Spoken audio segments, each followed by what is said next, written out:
자, 중국의 멸망에 대해, 자, 중국이 망하는 건 확실히 망하는데 왜 망하는지 우리는 알아야 될 것 같습니다. 자, 이것은 작년 12월 19일, 그러니까 좀 작년이죠. 이때만 하더라도 중국 폐렴이 일어나기 전이었죠. 중국 폐렴이 있긴 있어도 그렇게 전 세계적으로 주목을 끌지 못했을 때였습니다. 자, 중국 폐렴이 발생하기 이전에 신문 기사들이 뭐가 많이 났냐면 중국 지도부는 정권 붕괴를 대비해서 퇴로를 지금 마련하고 있다. 앞으로 내년에 2020년에 4대 위기가 도래한다. 그래서 중국 폐렴 말고도 이미 작년에 중국이 위기에 봉착한다라고 얘기를 했습니다.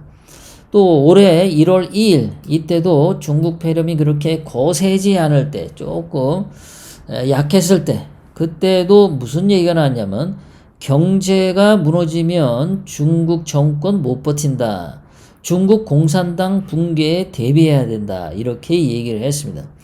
자, 관건은 중국 경제가 무너지면 중국이 망한다죠. 사실 이것은 우리 한 개인의 가정도 마찬가지죠. 자, 가정에서도 옛날 한국의 IMF 때처럼 자, 회사가 망하고 또는 회사에서 잘려서 아빠가 월급을 못 받아줘 오면 그 집의 수입이 끊기면 그 집 가정이 풍비박산 나고 가정이 깨지고 그러죠. 자, 경제가 국가나 가정이나 똑같이 중요하다. 경제가 무너지면 다 무너지는 거다. 그것은 아주 단순한 논리입니다. 자, 그런데 중국의 경제를 그래서 한번 잘 보면은 중국 GDP 성장률과 총 부채인데요. 자, 중국의 부채, 빨간색은 부채인데 자, 빚은 계속해서 늘어나고 있습니다. 계속 빚이 늘어나는데 성장률은 떨어지고 있어요. 자, 그러니까 그만큼 돈을 벌기가 부담스럽다는 거죠. 부채 늘어가는 속도의 상승 각도가 더 높다. 경제 성장률은 굉장히 이렇다. 그러니까 이것을 보면은 부채가 의외로 많이 쌓인다라는 거죠. 자, 처음에 옛날에 2009년도 때만 하더라도 그때는 부채가 증가를 해도 경제 성장률이 같이 증가를 했기 때문에 이때는 좋은 상태죠. 국가 경영하기가 참 좋았을 겁니다.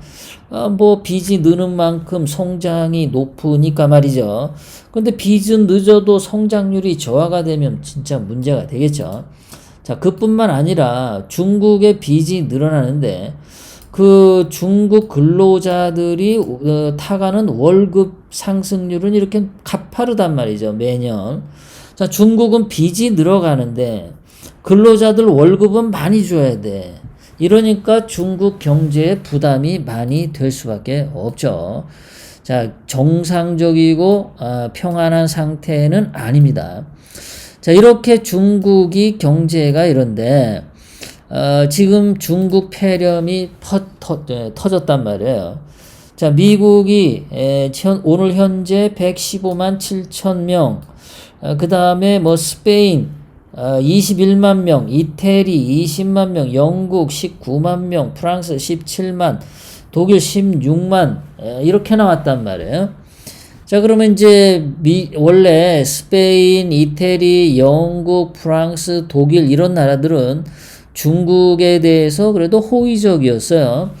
영국의 그 존슨 총리는 그 트럼프 대통령이 중국 화웨이 통신 사용하지 말라고 만류를 했음에도 불구하고 영국 존슨 총리는 중국의 화웨이 통신을 한 30% 허용을 했었죠. 대체적으로 유럽 나라들은 중국에 호의적이었는데 이번 중국 폐렴으로 이렇게 20만 명 가까운 게 유럽에서 터졌기 때문에 이 사람들은 중국에 대해서 좋아할 리가 없어요.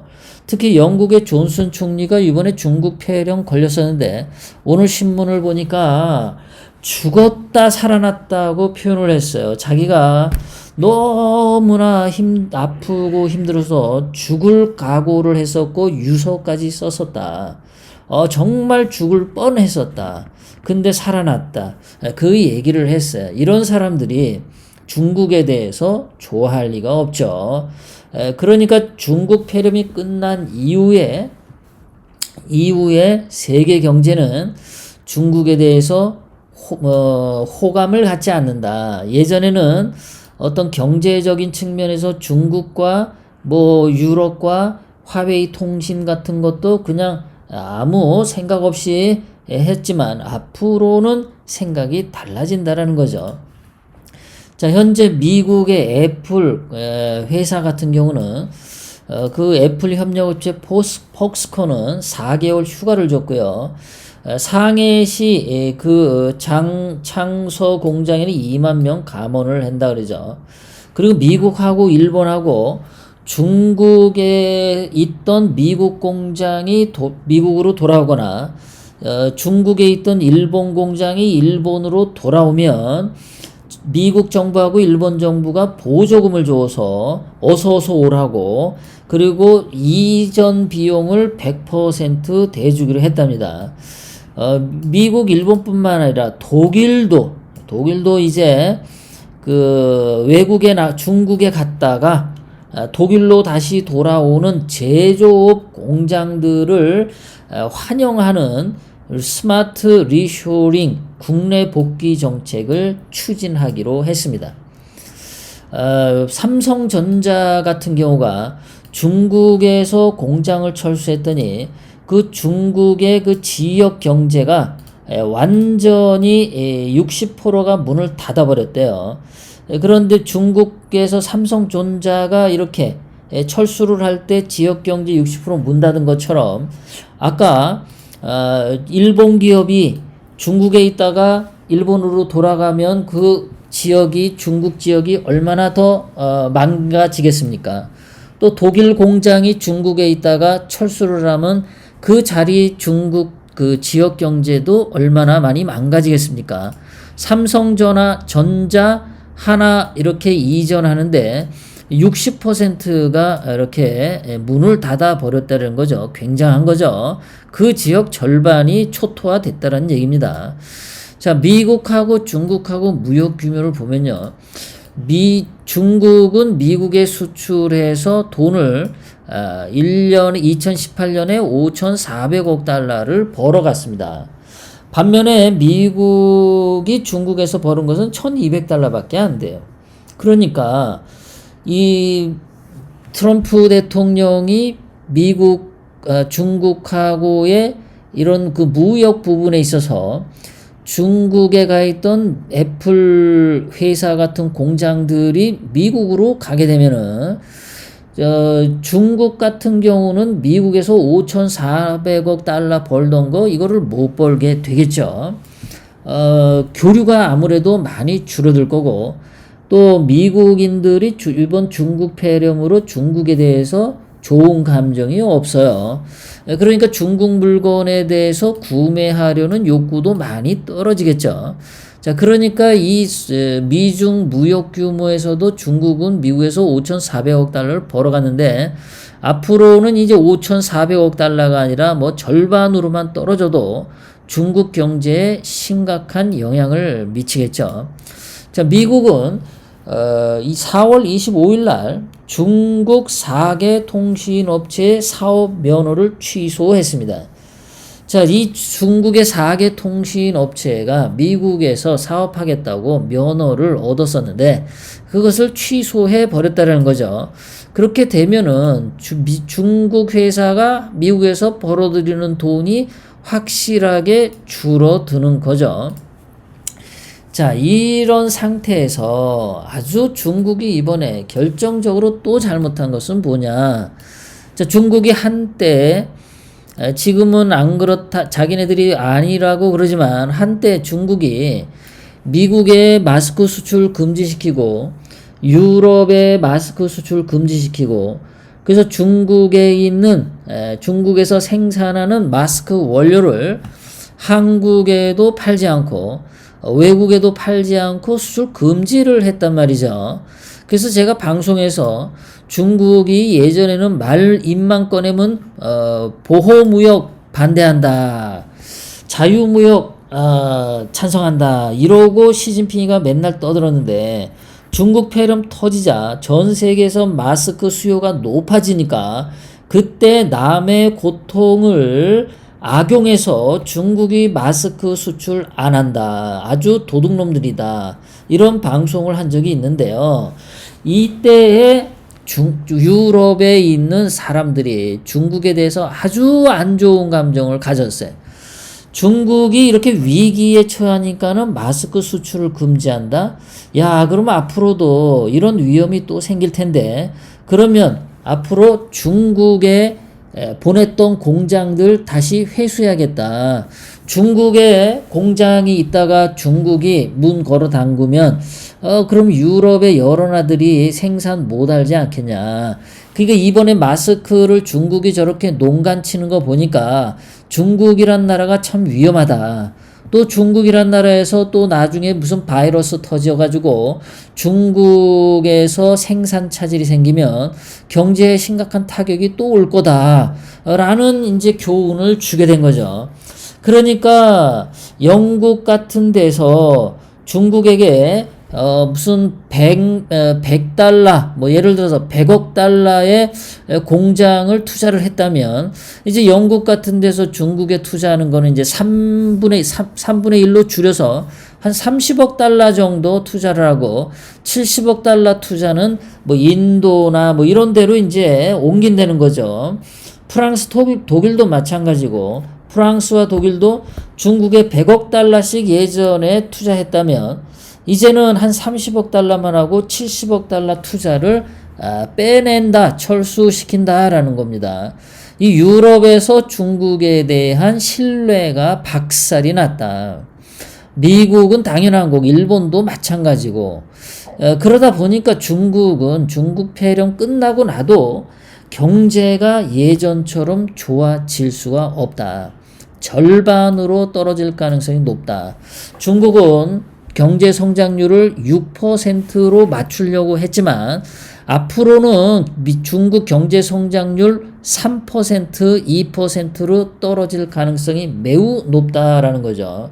자, 이번에 그 중국 폐렴이 터지고 나서 전 세계 각국 GDP를 봤더니 싱가포르는 마이너스 10%, 중국은 마이너스 6.8%, 프랑스도 마이너스 6%, 이탈리아도 마이너스 5%, 노르웨이, 한국 이런데, 한국 같은 경우는 이번에 4월 총선이 있어서 문재인이가 돈을 무지무지하게 대줬죠. 그 정부에서 돈 제끼는 걸로 GDP 성장률을 틀어막은 게 주요했어요. 그래서 마이너스 1.4%밖에 안 돼요. 세금 가지고 틀어막은 겁니다. 자, 그럼 여기서도 보시듯이 프랑스, 이탈리아에서 마이너스 6%, 마이너스 5%, 유럽이 이렇게 힘든데 이 사람들이 중국에 대해서 결코 좋아하지 않는다. 중국 때문에 이런 개고생을 했구나 라는 뼈저린 교훈을 얻게 되었다라는 거죠. 따라서 예전에 중국이 전 세계를 상대로 이제 중국이 세계 공장이라고 했지 않습니까? 세계 생산 기지. 그런데 이제 앞으로 중국에서 외국으로 수출해 나가는 그 금액이 한 3분의 1 정도로 줄어들 가능성이 아주 높다라는 거죠. 자, 이 와중에 트럼프 대통령이 5월 1일 금요일 2차 무역 전쟁, 관세 전쟁을 실시를 했습니다. 그래서 주식 시장이 지난 금요일 미국 나스닥이 마이너스 3% 이상 하락을 했었는데요. 자, 이날 트럼프 대통령이 뭐냐면 코로나 복수하겠다. 중국 벌 주는 방법 많다. 1조 달러의 관세를 부과해서 벌어들이겠다 이랬습니다. 자, 중국이 미국에서 1년에 벌어가는 돈이 한 5천억 달러라고 했습니다. 그런데 그거 2배인 1조 달러를 관세로 부과하겠다. 이거는 중국 애들 보고 야, 니들 여기서 이제 장사 다 했어. 뭐 그거랑 같죠. 벌어가는 돈은 5천억 달러인데 관세 벌금으로 1조 달러를 내면은 아니 이건 뭐야? 버는 거보다 2배로 관세를 내야 돼. 와, 환장하는 거죠, 중국이요. 자, 오늘 미국 커들러 백악관 국가경제위원회 위원장은 중국에게 코로나 징벌 관세에 물리겠다. 지금 아주 단단히 미국 정부는 칼을 갈고 뽑아들고 있습니다. 지금 현재 트럼프 대통령은 중국이 중국 폐렴 진원지다 계속 얘기하고 있고요. 그리고 연방정부하고 개별 차원의 뭐 주정부에서 중국의 손해배상 소송을 검토하고 있고, 그리고 미국 펀드들이 중국 기업 투자 금지 권고도 지금 하고 있고요. 중국과 공동 연구 기관에 미국 정부 지원금 중단하겠다. 그것도 검토하고 있습니다. 그리고 미국 조직이 이제 트럼프 대통령이 이런 걸 실시하면 중국이 맞보복을 할 텐데, 그래봤자 중국만 더 괴로운 거죠. 자, 뭐 독일에서도 중국에게 지금 배상금을 요구한다고 하죠. 근데 그것보다 더 많은 배상액을 중국에게 하겠다. 자, 지금 독일에서는 197조 원, 거의 200조 원을 중국에 청구하려고 한다는 거죠. 200조 원. 그 다음에 미국 미주리 주에서도 손해배상을 정부에서 청구하는데 여기에는 7,323조 원을 청구하는 집단소송을 한다는 겁니다. 자, 이런데 중국 경제가 무너지면 중국 정권 못 버티고 공산당 붕괴한다 그랬죠. 그러니까 경제가 중국이 망가져도 한참 망가지는 겁니다. 자, 지난해까지는 6%를 겨우겨우 메꿔 왔는데 지금 아까도 보셨지만 마이너스 6.8% 곤두박질 쳤습니다. 자, 이것이 예전에 중국 폐렴 이전으로 결코 돌아가지 못한다고 아까 말씀드렸습니다. 전 세계에서 유럽에서 중국에게 마스크 건 때문에 엄청 실망했고, 중국이 저런 식으로 남의 불행에 딴지를 걸고 농간 부리고 중국 이익만 취하려고 하는구나라는, 중국 떼놈들이구나라는 아주 나쁜 인식을 이번에 전 세계에 줬어요. 나쁜 이미지만 준 게 아니라 중국 폐렴 때문에 전 세계 모든 사람들이 엄청난 고통을 겪었어요.